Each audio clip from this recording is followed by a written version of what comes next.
오늘 욥에 관해서 쓰고 있는데요. 1절 말씀 성경 다 같이 보겠습니다. 1절입니다. 시작. 우스 땅에 욥이라 불리는 사람이 있었는데 그 사람은 온전하고 정직하여 하나님을 경외하며 악에서 떠난 자더라. 욥이 어떻게 어떤 사람인가, 또 하나님께서 욥에게 어떤 복을 주셨는가, 우리가 한 해 동안에 욥이 받았던 그런 복을 받기 원하는데요. 자, 오늘 말씀에 보니까 첫 번째 욥이 가졌던 복은 믿음의 사람, 신앙의 사람이라고 하는 그런 영적인 복이다 보겠습니다. 여기 두 가지로 기록했는데 온전하고 정직하다 했죠. 여기 온전하다고 하는 것은 뭐냐면 완벽하고 완전하다 이런 뜻보다는 외식하지 않는 바리새인들이 있죠. 바리새인들은 회칠한 무덤이라 했거든요. 겉으로 볼 때는 바리새인들이 굉장히 막 이렇게 거룩하고 영적인 것 같아요. 근데 속을 딱 열어보면 속에 뼈들이 다 해골된 전혀 그냥 이렇게 생각한 거하고 다른 내용이죠. 위선자단 말이죠, 한마디로 말하면. 그러니까 욥은 적어도 온전하다라고 하는 것은 완벽한 사람이라고 보기보다는, 그런 것보다는 적어도 이렇게 속을 열어봤더니 실망이야. 너가 정말 그렇게 위선자고 겉과 속이 다른 사람이었어? 그런 게 아니다. 그러니까는 알맹이가 진짜 있는 사람이다. 그런 거죠. 자, 그리고 여기 정직하다고 하는 말은 무슨 말인가 하면, 그렇기 때문에 말이나 행동, 언행이 다른 사람들한테 흠이 없는 사람. 그래서 윤리 도덕적인 면에 있어서 점수를 굉장히 많이 줄 수 있는 사람이다. 그러니까 우리가 믿음의 사람이다라고 얘기를 할 때 일단 간에 보이는 건 뭐냐면 그 사람이 말하는 거나 행동하는 거 이런 거거든요. 근데 또 뒤로 돌아서서 막 엉뚱한 짓을 하고 그런 게 아니란 말입니다. 그러니까 그런 것이 없는 사람이다. 그러니까 저거로 이렇게 겉으로 관찰해서 보기에 믿는 사람으로서 그 정도면 됐지. 그러니까 모든 사람들이 인정할 수 있는 그런 믿음의 생활을 하고 있는 사람이다. 자, 그런데 우리가 믿음이 있다라고 하는 얘기는 그냥 저 사람이 굉장히 윤리적이고 도덕적이고 또 하는 행동이 흠이 없다 해가지고 우리가 그 사람이 믿음이 있는 사람이다라고 보기 어렵죠. 그러니까 신앙에 있어서 제일 중요한 면은 하나님 앞에 인정이에요. 그래서 설명하기를 다시 설명할 때 하나님을 경외하며 그랬거든요. 그러니까 이제 욥에 대한 검증을 하는데, 우리가 세상에 대해서 사람들을 검증할 때 그 사람의 행적을 돌아보고 검증을 하는 거예요. 우리가 인사청문회나 이런 거 할 때 보면 주로 그런 차원이죠. 그럼 우리가 믿음도 뭐냐면 교회에서 이렇게 볼 때는 서리 집사 임명하고 혹은 또 우리가 집사를 뽑거나 권사를 뽑을 때 적어도 우리 눈으로 본단 말이에요. 눈으로. 눈에 저 사람이 적어도 교회가 가지고 있는 보편적이거나 또 보통의 기준 정도는 도달하는 사람인가, 그걸 보거든요. 근데 하나님 보시는 건 뭐냐면 진짜 하나님을 경외하는가. 그러니까 속에 있는 하나님과의 진정성의 문제를 하나님의 눈으로 보는데 욥은 거기에도 합격했단 말이죠. 그래서 하나님을 경외한다고 하는 말은 뭐냐면 두려움이라는 뜻인데, 경외는 차이에서 오는 두려움이에요. 차이에서. 그러니까 우리가 이렇게 산도 이렇게 보면은 산이 아름답다 그러면 우리가 굉장히 얕잡아 보거든요. 그래서 마음만 먹으면 그냥 올라간다 이렇게 생각하는데, 무슨 이렇게 에베레스트나 이런 데 가다 보면 그거는 우리 마음에 먹는 영역하고는 달라요. 가서 보면 그야말로 가도 끝이 없거나, 혹은 이렇게 가는데 인간으로서는 정복하기 어려운 그런 부분이 있을 때 그런 경외심을 갖죠. 어떤 한계에 도달하게 되는 그런 거 있죠. 그러니까 그런 마음이 우리 하나님 앞에서 우리가 있는데 그게 바로 경외심이라는 거예요. 그러니까 처음에 아마추어적으로 잘할 때는 우리가 그냥 섞여 있기 때문에 잘 몰라요. 그림을 막 그리는데 그림이 어느 정도 이렇게 막 돼갈 때는 내가 하면은 엄청 잘할 때일 것 같아. 근데 어느 순간에 가면 탁 부딪히는 그게 있거든요. 어느 정도의 한계를 느낀단 말이에요. 그럴 때 진짜 이렇게 유명한 화가가 될 수 있는 그런 거죠. 작가도 마찬가지고요. 글을 좀 쓴다 그러면 이렇게 써요. 근데 어느 순간에 가면 탁 막혀가지고 더 이상 글을 쓸 수 없는 그런 게 생기면은, 야, 정말 글 쓰는 게 장난이 아니구나. 우리가 그런 걸 느낀단 말이에요. 그러니까 우리가 처음에 하나님을 섬기다 보면 하나님에 대해서도 우리가 아무리 하나님을 우러러본다 하더라도 굉장히 만만하게 보는 경향이 있어요. 근데 욥은 그걸 넘어갔다는 거죠. 하나님을 진실로 경외했다는 얘기입니다. 그러니까 이 경외심이 뭐냐면 하나님과 차이에서 오는 그런 어떤 두려움, 하나님하고 나하고는 상대가 안 되지. 그런 느낌을 갖는 속에 있는 그런 진정성 있는 고개 숙임, 무릎 꿇음, 그런 게 이제 욥에게 있었다는 얘기인데요. 자, 이걸 가지고 이제 우리가 진정성을 보는 거예요. 그런데 우리가 그 기독교 신앙에 관해서 하나님 믿는 것에 관해서 이렇게 그 종교의 진화론적인 의미로 우리가 보게 되면 하나님을 경외하는 것은 그야말로 예수쟁이고 꼴보기 싫은 게밖에 안 되는 겁니다. 뭐냐면은 지금 우리가 하나님을 믿는데 하나님은 사랑이 많고 정의로운 거예요. 근데 그렇기 때문에 우리가 믿는다. 그럼 옛날 사람들 믿었던 건 뭐냐면 옛날 사람들은 천둥이나 번개가 쳐버리면요. 혹은 이렇게 비가 많이 오거나 재앙이 이렇게 일어나면 그 인간으로서의 어쩔 수 없는 그런 그 낭패감이죠. 아, 사람은 이거밖에 안 되는구나. 그런 어떤 낭패감을 우리가 느낄 때 그야말로 이제 그 두려움에서 오는 하나님, 그거를 그 원시시대에 미개한 사람들 가졌다는 거죠. 그러니까는 우리가 가지고 있는 종교라고 하는 것을 하나의 진화론적인 산물로 보게 되면 인간이 굉장히 하등하다가 이렇게 고등하게 발전을 했다. 그러니까는 신앙이라고 하는 것도 하나님을 경외하는 것도 옛날 사람들은 뭘 모르니까 천둥 번개 치면은 하나님이 이렇게 팍 하는 것 같고 그렇게 생각했는데 우리가 과학적인 입장에서 보니까 천둥 치고 번개 치는 거는 이러이러한 현상 때문에 그렇더라. 이제 이렇게 우리가 설명하게 되니까 그런 데 벗어나는 거죠. 막 전염병이 돌아가지고 사람들이 막 죽었단 말이에요. 근데 지금 같은 경우에 감염이 안 되면 전염병이 돌질 않죠.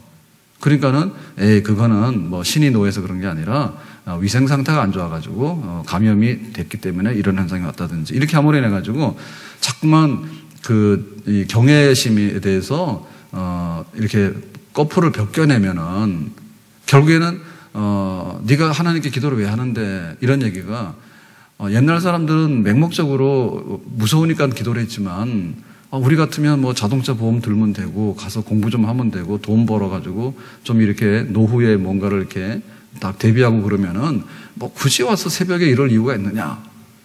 신년이 됐는데 내가 계획한 대로 그냥 내가 알아서 이성적으로 살면 되지. 가가지고 뭐 가서 그냥 아쉽다고 와서 새벽부터 그러고 교회 나와서 그러냐. 우리가 이렇게 폄하할 수 있거든요. 그러니까 그런 게 아니란 얘기죠.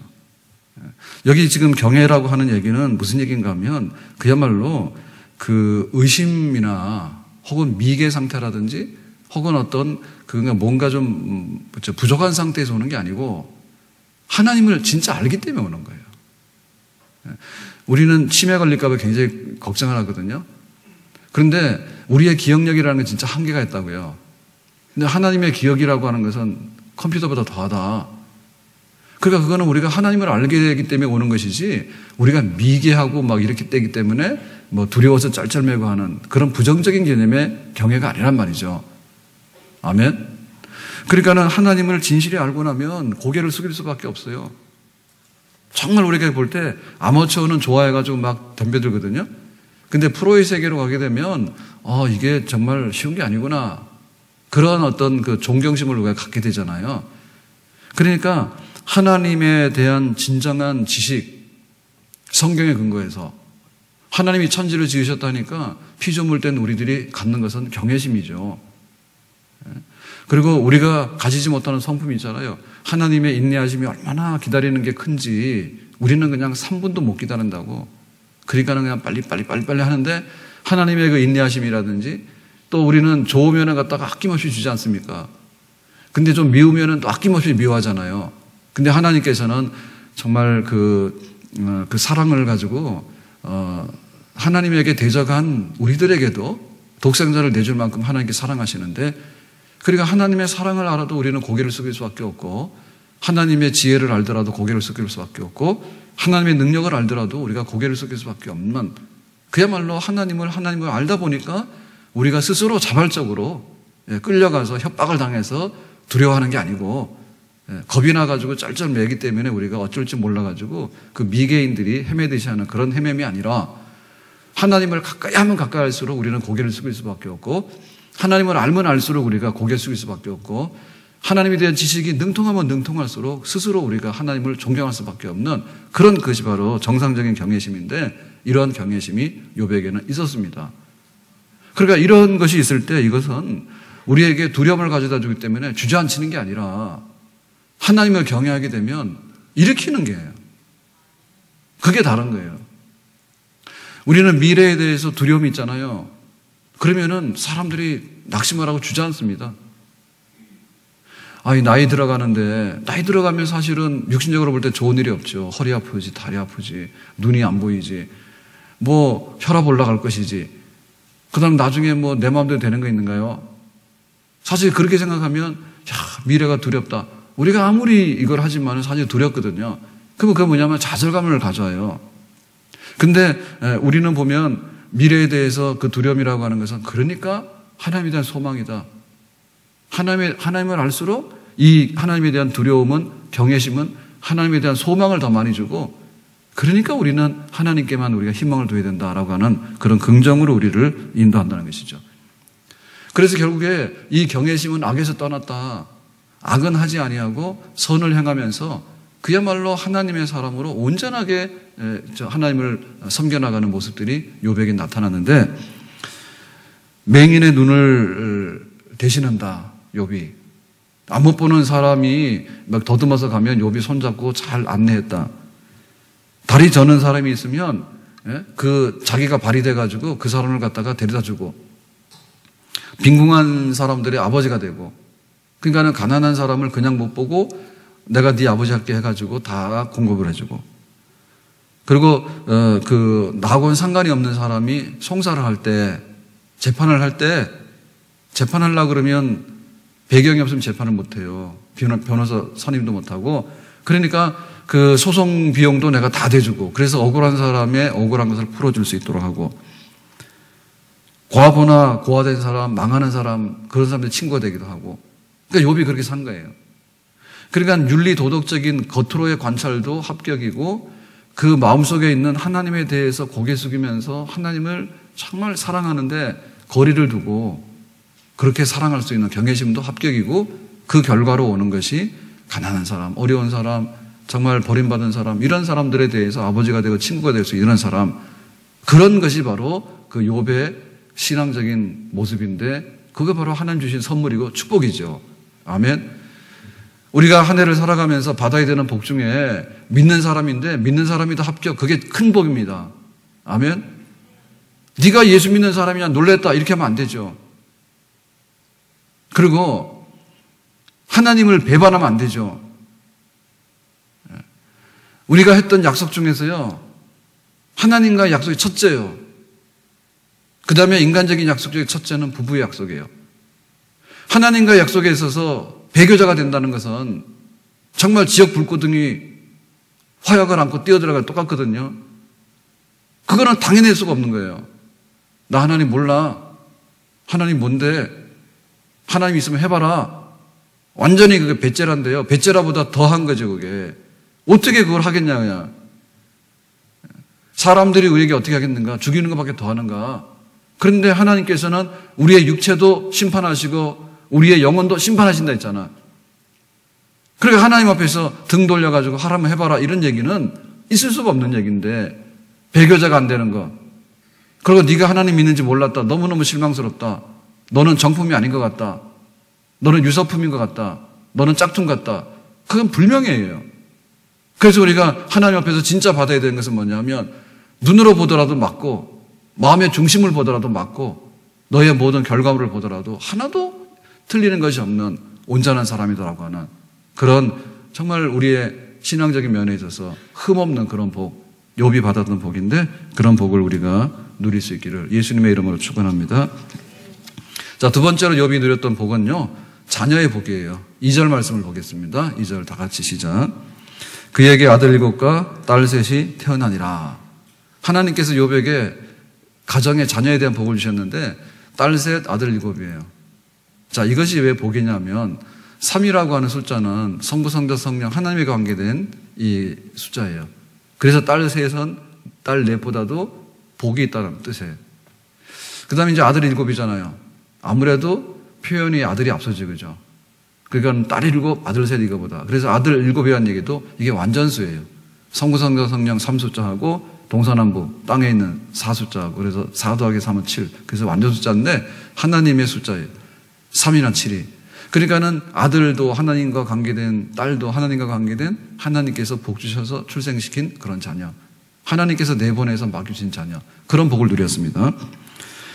자, 그런데 저 자식 10명들이 어떻게 살았는가 하면, 자, 4절에 나오는데요. 자, 4절 봅니다. 시작. 그의 아들들이 자기 생일에 각각 자기의 집에서 잔치를 베풀고 그의 누이 3명도 청하여 함께 먹고 마시더라. 자, 생일날 10자녀가 다 모였어. 그러면 우리가 한마디로 볼 때 우애한다 보겠죠. 예? 형제 둘 셋만 모이더라도 약속하기 어렵잖아요. 그리고 너는 너다 나는. 그런데 결혼하고 나서도 이렇게 모일 수 있으면 굉장히 가족이 화목하고 우애가 강하다. 욥의 자녀들이 그랬어요. 그런데 이 딸들은 출가해서도 모였어. 그렇다면 뭐예요? 굉장히 친밀한 그런 관계를 형제들이 가지고 있었다. 그 자식 농사 잘 된 거죠. 자식 농사 잘 된 거죠. 우리가 하나 둘만 있어도요, 부모하고 얼굴을 잘 안 대하고 말 안 할라요. 그 다음에 형제끼리도 크고 나면요, 너는 너고 나는 나예요. 그런데 이게 돌아가면서 생일마다 잔치를 해가지고 집안 식구 다 모이고 굉장히 복이 있는데, 근데 여기서 복 받은 게 끝나는 게 아니라 5절에 보니까 기록하는데, 자, 5절 보겠습니다. 시작. 그들이 차례대로 잔치를 끝내면 욥이 그들을 불러다가 성결하게 하되 아침에 일어나서 그들의 명수대로 번제를 드렸으니 이는 욥이 말하기를 혹시 내 아들들이 죄를 범하여 마음으로 하나님을 욕되게 하였을까 함이라. 욥의 행위가 항상 이러하였더라. 그러니까는 성결과 번제가 여기 나오는데요. 자, 성결이라고 하는 것은 뭐냐면 생일 잔치하고 나면 흠이 있을까? 파티했으니까. 우리가 어디 나가서 사람이 모였다 하면 죄질 가능성이 굉장히 많습니다. 더군다나 먹자 마시자 파티를 벌리면 죄질 가능성이 굉장히 많아요. 그런데 욥의 자녀들은 그게 없었다. 흠이 있는가를 조사를 해가지고. 그러니까 가정교육이 잘 됐다는 얘기죠. 그리고 신앙교육이 잘 됐다는 얘기죠. 자식 열이 모여서 잔치를 하고 나더라도 티끌 하나 없을 정도로 그렇게 깨끗하게. 그러니까는 그래서 마지막에는 뭐냐면 하나님께 번제를 드렸다. 번제라고 하는 것은 헌신과 희생의 제사예요. 그러니까는 생일해 가지고 인생은 즐거워 우리끼리 먹고 마시자 그런 게 아니라 생일 끝나고 나면 하나님께 내 인생을 바칩니다. 큰아들이 생일이었어요. 그러면 하나님께 나를 바칩니다. 우리 형제들이 다 하나님께 바칩니다. 하나님의 영광을 위해서 삽니다. 자녀들이. 그러니까 자녀 하나가 다 내 자녀가 아니에요. 하나님께 드려주고 바치신 자녀예요. 그 자녀들이 전부 다 흠없도록 하기 위해서 아버지가 적극 개입했어요. 그러면 다 커가지고 그 아들들이 모이고 했는데 아버지가 가서 뭐 파티 동안에 무슨 문제가 없었는가, 그리고 우리가 살아가는 것은 하나님 영광 위해서 사는 거다. 그걸 할 수 있으려면 어떻게 됩니까? 어려서부터 했다는 얘기죠. 다 컸는데 개입해가지고 생일날 와가지고 아버지가 뭐라 기분 나쁘다 할 거 아니에요. 그런데 어려서부터 했다는 얘기다 이게. 그러니까 가정예배 드렸겠죠. 욥이. 네? 가정예배도 드렸을 것이고요. 네 인생의 목적은 부모 유산 받아가지고 크랑방탕하는 게 아니라 예배드리고 하나님을 경외하고 우리의 뜻과 마음을 다해서 하나님께 바치는 거다. 그거를 했다는 얘기지. 그게 다져졌기 때문에 어른이 돼서 그걸 받아들이고 형제들이 그거를 다 아버지가 개입해가지고 하고 있다는 얘기지. 그러니까 자식이 뭐냐 할 때 우상이 돼가지고요. 내 인생에 너는 전부 다다. 아주 그냥 망하는 집입니다. 자식이 뭘 책임을 져요 우리한테. 그런데 우리는 그런 굳센 신념 가지고 있거든요. 어제 우리 오예배 때 그냥 얘기했다고요. 대학교 들어가잖아요. 그럼 예를 들면 간단하게 커피를 마실 거란 말이에요. 이제 대놓고. 중고등학교 때는 커피를 많이 못 마시지만. 그러면 뭐냐. 집에서 밥 사 먹으라고 5,000원을 주면 커피 먹는데 5,000원을 쓰고 밥은 또 굶고 다닌다고, 살 뺀다고. 그러니까 공부를 못 하는 거예요. 힘을 내야지 공부를 하지. 그러니까는 그냥 밥은 잘 먹고 커피는 안 마시든지 자판기를 하든지 이렇게 되는데 학교만 들어갔다면 그렇게 되거든요. 그리고 대학교만 들어가면 그래요. 교회를 안 나와도 된다라고 하는 그런 어떤 무언의 약속이 있는 것처럼 생각하는데 천만의 말씀이지. 이제부터 대학 들어갔으니까 대학의 학점이 20학점을 하면 성경은 너 한 3학점을 해라. 해가지고 그동안 못했던 공부를, 성경 공부를 다 시켜가지고 그냥 다 레포트 받아내고 해야 될 거 아닙니까? 그냥 날개를 달아가지고 마치 대학교를 보는 것이 너는 이제 무신론자가 되라고 하는 그런 확인처럼 말이에요. 부모가 당장에 그냥 등록금 뺏어가지고 갖다가 주저앉혀버려야죠. 그 점점 키웠는데 뭐냐면 독사의 새끼를 키우는 거 아닙니까? 예? 그러니까 욥하고 우리가 너무 다르다니까. 욥은 매를 맞았는데 인내했다. 우리가 생각할 때 욥이 인내를 했습니다. 근데 욥은 정말 신앙의 사람이에요. 하나님 경외하는 사람이에요. 신앙의 사람이 욥이 매 맞고 막 뿌욕씩 참는 사람만 아니라 신앙의 사람이에요. 그리고 욥의 가정은 이렇게 자녀들을 믿음으로 잘 양육해가지고 흠없도록 노력을 했고 그렇게 한 가정입니다. 내 인생의 모든 것은 아들에게 있는데 네가 나를 책임을 져라. 무슨 놈의 아들의 인생이 내 인생 답니까? 뿐만 아니라 하나님을 경외해야지 그게 저기 인생이 되는 것이지 하나님을 경외하지 않고 막 나가는데 어디 가서 하나님 없다고 그러고 하는데 걱정이 태산입니다. 지금 우리 자녀들 때문에. 그러나 우리가 그 자녀의 복을 받아야 됩니다. 하나님을 경외하고 내 인생을 하나님 향해서 다 바치겠다고 하는 그런 자녀들이 나와야지 진짜 자녀죠. 근데 욥에게는 그런 자녀가 10명이나 있었대요. 10명이나. 모니카가 어거스틴을 위해서 기도했는데 딱 한 가지 기도 제목입니다. 회심입니다. 너 예수 믿어야 된다. 그거가 어거스틴이 수사학 교사예요. 선생님이에요. 지금 말하면 대학 교수예요.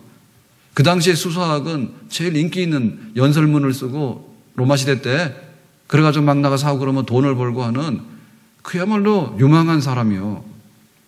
근데 그 어거스틴 어머니가 관심 가진 거는 그게 아니에요. 네가 세상적으로 수사학을 해서 선생이 되고 유명해가지고 초청을 받고 하지만은 그게 다가 아니라 정말 하나님 앞에 돌아와야 된다. 회개해야 된다. 그게 그 어거스틴의 어머니 모니카의 기도 제목이었고요. 그거였어요. 그러니까 결국에 그 복을 받죠. 나이 30이 넘어가지고 사생아가 17살 때인가 낳기 때문에 낳은 아들이 지금 10몇 살이 지났을 때 어거스틴이 회심하고 돌아온 거예요. 사생아가 커가지고 지금 말하면 중학교 들어갔다니까. 부모가 그걸 놓치지 않았다고. 그러니까 우리가 한 해 동안 복 받을 때 자녀의 복을 받아야 되는데 필사적으로 받아야 됩니다. 필사적으로 받아야 됩니다. 우리 자녀들이 하나님을 섬기고 교회를 섬겨서 좋다라고 할 수 있는 것까지 되면은 잠을 자. 만약에 그거 안 되면 잠 못 자지. 어디까지 따라가는가 하면 지금 아프리카에서요. 아프리카에서 로마까지 갔어. 아들을 회심시키기 위해서. 그 당시에 로마라고 그러면 세상의 중심이고 제일 먼 데 아닙니까? 그 로마 가서 보니까는 밀라노로 갔단 말입니다. 밀라노까지 따라간 거예요. 뭐하러? 회심시키러 간 거예요. 너가 동거하는 거 그런 거 청산하고 만유교에 빠진 거 청산하고 하나님께 돌아와야 돼. 지구 끝까지 따라간다고. 근데 우리 집안에 있는 자녀에 대해서 왜 그렇게 방치하는가? 나중에 하나님 앞에 갔을 때 물을 거예요. 네 자식 어떻게 됐는데 네가 뭐 했냐라고 물을 때 욥은 그랬잖아요. 자녀 10명이 우애하고 형제 우애가 있고 얘가 화목해가지고 잔치하고 파티하고 했을 때라도 아버지가 가가지고 다 돌아보면서 성결해야 된다. 그리고 하나님께 번제드려서 헌신해야 된다. 그거 했다니까. 그리고 할 거 다 했으니까 됐다 하겠죠. 됐다 하겠죠. 토레이는요.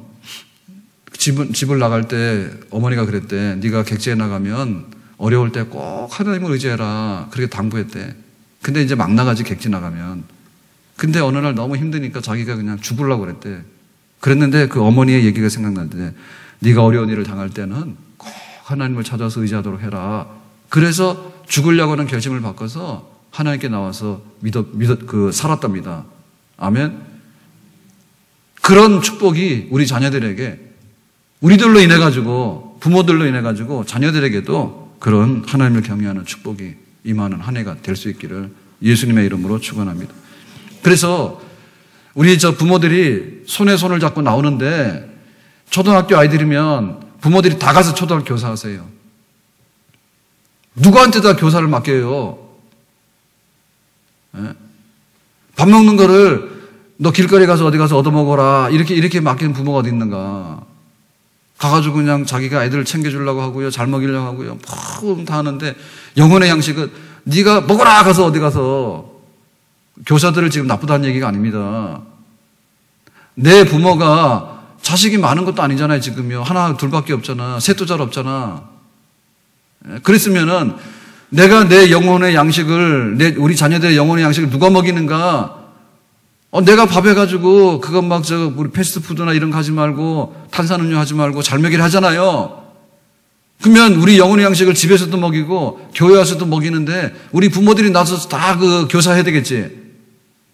그러니까 교사 100명 되고, 교사 1000명 돼야 된다니까, 교회 학교에. 아멘? 아멘? 그리고 우리 청년들에게도요, 가서, 우리 부모들이요, 가서 같이 성경 공부해야 돼요. 그 학점 따는 거를 생각해 보세요. 학점 따는 거를. 대학 가가지고, 그거 3학점 받으려고 하면 수업 시간 얼마나 많이 되고, 시험도 얼마나 많이 쳐야 되는데, 책도 읽어서 보고서도 내야 되고요. 그래서 집에서 묵상 같이 하고, 묵상 같이 하면 절대로 자녀들 벗어날 수가 없어요. 하나님을. 부모들이 묵상해야 돼. 그래가지고 큐티 안 하면 다 큰 자녀들한테 용돈이 다 끊어버려요. 큐티 같이 하고 성경 공부를 같이 하세요. 그리고 너무나 지금 교육의 기초가 없기 때문에 기독교 철학을 해야 돼. 그 기독교 세계관을 공부하고 기독교 문화를 공부해야 돼요. 어떤 면에서 기독교 심리학도 공부해야 돼. 그래야 되는데 속수무책이거든요. 대학 가면요, 하나님 하자도 없단 말이에요. 네가 왜 학문을 공부해야 되는가? 네가 왜 전공 공부를 해야 되는가? 직업은 왜 가져야 되는가? 누가 가르칩니까? 부모가 가르치지. 어려운 얘기야. 하나도 어려운 얘기 아니에요. 성경 공부 책들이 너무 많아가지고 2,000원짜리, 3,000원짜리 보면 직업관이 뭐고 평신도로서 어떻게 살아야 되고 다 나온다니까. 그러고 공부해가지고 우리 청년 자녀들하고 결혼해서 나간 자녀들하고도 불러들여가지고 손자, 손녀까지라도 다 그거 공부해야 돼. 욥기가 좀 그런 가정이에요. 정신을 차리고 등치만 컸다고 다 되는 게 아니잖아요.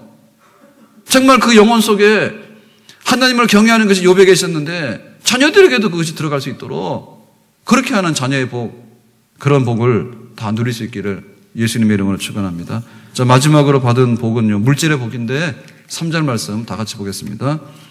그의 소유물은 양이 7,000마리요, 낙타가 3,000마리요, 소가 500결이요, 암나귀가 500마리이며 종도 많이 있었으니 이 사람은 동방 사람 중에 가장 훌륭한 자라. 가장 훌륭한 자라는 얘기는 제일 부자다 말인데요. 지금 우수 땅에 욥이 살았잖아요. 우수 땅. 여기 표현해 보니까 동방 그랬잖아요. 요거는 팔레스틴의 동쪽, 그리고 아라비아의 북쪽. 그래 여기가 목초지가 많고 또 농사가 잘 되고 그런 살기 좋은 그 땅에 욥이 살았는데, 자, 재산 목록을 보면 얼마나 부자였는 걸 알고 있는데요. 양이 7,000입니다. 많죠, 7,000이면. 그러면 이 양이라고 하는 것은 뭐냐면 잡아먹거나 혹은 털을 이용할 수 있는 재산이에요. 그 7,000이 굉장히 많은 거예요. 그 다음에 낙타가 3,000이에요. 낙타라고 하는 것은 이 사막 지방에서 굉장히 요긴한 짐승인데 여행을 할 때 그 낙타가 그 물을 저장하잖아요. 그러니까는 혹한 환경에서도 한 달 동안을 그냥 걸어갈 수 있는 짐승이에요, 이게. 그러니까 이게 낙타가 굉장히 소중한 재산이에요. 이게 얼마라고요? 3,000마리예요. 소가 500이다. 소는 일하는 소죠, 그죠? 그 다음에 나귀가 500이다. 나귀도 사람을 실어나거나 물건을 실어나죠. 그러니까는 500이다. 부자죠. 종들이 많았다는 얘기 뭐예요? 집에 식솔들이 많아서 굉장히 집안이 번창했던 사람이다. 이게 욥의 물질 목록이에요.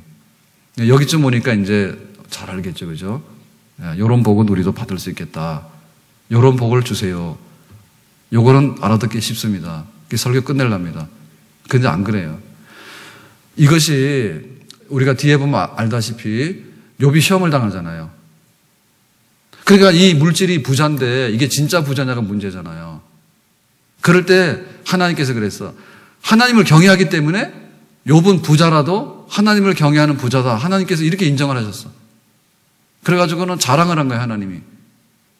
천국에 회의를 합니다. 천상에 회의를 하는데 그 천사들 앞에서 세상에서 욥같이 하나님 경외하는 사람은 없다. 욥은 제일 부자다. 그런데 당당하게 자격이 있는 사람이다. 그렇게 했더니 거기에 사탄이 끼어들어가지고요. 내가 보고 왔는데 하나님 그건 아닙니다. 욥이라고 하는 사람은요. 동방이 제일 가는 부자는 맞아요. 그랬는데 마음속에 부자가 됐기 때문에 하나님을 경외하는 척하는 것이지 하나님을 경외하는 부자는 아닙니다. 라고 반론을 제기하는 거거든요. 그래서 이제 시험을 당하는 거예요. 욥이. 그래서 마지막에 증명이 됐죠. 욥은 부자였지만은 거룩한 부자요, 경건한 부자였다라고 하는 것이 증명이 된 거예요. 아멘. 그 욥이 고백하는 게 그겁니다. 내가 언제 금으로 소망을 삼고 정금들어 나에게 의지하는 바. 다시 말하면 금이 나의 소망이고 금이 내가 의지하는 거다. 나는 그렇게 살아온 적이 없다. 재물의 풍부함과 손으로 얻은 것으로 인해 가지고 내가 기뻐했다. 내가 기뻐하는 이유가 돈 많고 부자에 대해서 기뻐한 적 없다. 정말 하나님께 의지했고 하나님을 소망했고 하나님으로 기뻐했다 내가.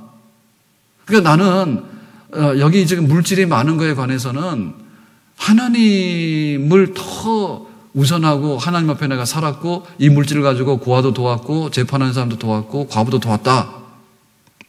그렇기 때문에 이 물질에 관해서 나는 하나도 욕심 있는 사람이 아니다. 그거를 항변한 겁니다. 그리고 그게 나중에 시험에서 그거를 증명을 받은 거예요. 욥은 그런 사람이다라고 증명을 받은 거예요. 그러니까 우리가 물질의 복 좋다 막 받자 그렇게 생각하는데 그게 아니고요. 물질의 복을 받는데 진짜 물질의 복은 거룩한 부자가 되는 복입니다. 부자이긴 부자인데 거룩한 부자예요. 돈이 내가 100억이라서 기뻐하는 것보다도 하나님이 기뻐서 기뻐하는 것이 진짜 거룩한 부자예요. 아멘? 내가 믿는 구석이 내 돈 100억이 아니라 하나님이 내 믿는 믿음의 반석이라는 거예요. 그게 바로 거룩한 부자예요. 눈 뜨고 그런 부자가 되길 바랍니다. 그러니까 우리가 와서 새벽에 가서 기도하는 거는 묻지마 축복을 달라고 하는 게 아니고요. 묻지마 축복이 아니에요. 그거 많이 받으면 하나님 앞에 가서 심판을 엄하게 받기 때문에 지옥 갈 가능성이 굉장히 많습니다. 부자는. 그래 부자와 거지 나설의 비유가 그거예요. 왜 부자가 저기 음부에 던져져서 물 한 방울 그랬냐면 부자라서 그런 거예요. 부자 아니었으면 그럴 일이 없습니다. 그 때문에 우리가 부자 되는 건 자신 있다. 하나님 부자 되게 해주세요. 돈 많이 되게 해주세요. 직장 가게 사업하게 해주세요. 할 때 그 앞에 기도를 달아야 되는 겁니다. 거룩한 직장이 되게 해주세요. 거룩한 사업자가 되게 해주세요. 거룩한 부자가 되게 해주세요. 내가 이 부자가 되기만 하면 교회 와서 많은 일을 하고 내가 이 부자가 되기만 하면 가난한 사람 많이 돕고 부자가 되기만 하면 선교 많이 하고 거기 중요한 것을 거기다 두고 부자가 되기 원하는 그 부자가 되면 절간에 돌아다니는 부자랑 다르다고 말이죠. 예? 막 나이트클럽 돌아다니거나 사기쳐가지고 부자하고 있는 사람도 다르다고 말입니다. 아멘? 구별된 부자입니다. 구별된 부자. 그래서 우리가 그 기도를 해야 되는 겁니다. 하나님, 올 한 해가 물질적으로도 내 생활에 있어서 넉넉하기를 원합니다. 근데 이 넉넉함이 경건에 도움이 되기를 원합니다. 하나님을 섬기는데 도움이 되기를 원합니다. 하나님을 사랑하는데 도움이 되기를 원합니다. 우리 이웃을 사랑하는데 도움이 되기를 원합니다. 그런 부자가 되기를 원합니다. 그렇게 입을 넓게 열면은 하나님께서 기뻐하실 줄로 믿습니다. 하나님 내가 섬기하고 싶은데 나 돈 없어요. 그렇게 하시란 말이요. 그냥 막 부자가 돼가지고 내가 생기기만 하면 어디로 튀어버려가지고 그냥 안 믿는 사람 속에 들어가려고 하면 하나님이 안 주시지. 그 호남에 와서 선교했던 인요한 집에 할아버지가 조지아 공대 나왔는데 한국에 올 때 그때 교통비 한국에 오는 그거 여비를 얻기 위해 가지고 애틀란타에 땅 우리로 말하면 얼마죠? 25만 제곱미터인가요? 그거를 그렇게 팔았대잖아. 그러니까 어떻게 보면 우리가 그 부자 되기 원하는데, 내 지금 선교사 가는데 비행기표 하나 끊으려고 지금 내 재산 전부 다 처분해야겠다. 그 정도의 각오를 가지면 부자 될 소망이 있는 거예요. 우리가 그런 생각 가져야 돼. 그러니까 이게 시장에 돌아다니는 사람이랑 사기치러 돌아다니는 사람이랑 절간에 막 넘나드는 사람이랑 우리가 왜 달라야 되는가 해서 하나님 옆에 인정을 받아야 됩니다. 욥은 그렇게 인정을 받은 사람입니다. 아멘. 자, 마치겠습니다. 욥이 복 받은 사람인데 여호와를 경외함으로 인해서 진짜, 그리고 자녀들에 대해서, 가정에 대해서 거룩한 자녀로 하나님 옆에 번제로 드리려고 하는 그런 거. 그리고 물질이 많았지만 동방에 제일 가는 부자였지만은 정말 거룩한 부자라고 하는 거룩의 그 방점을 찍는 거지 그냥 돈 많은 부자는 아니었다. 이러한 복, 욥이 받았던 복 우리 모두가 누릴 수 있기를 예수님의 이름으로 축원합니다.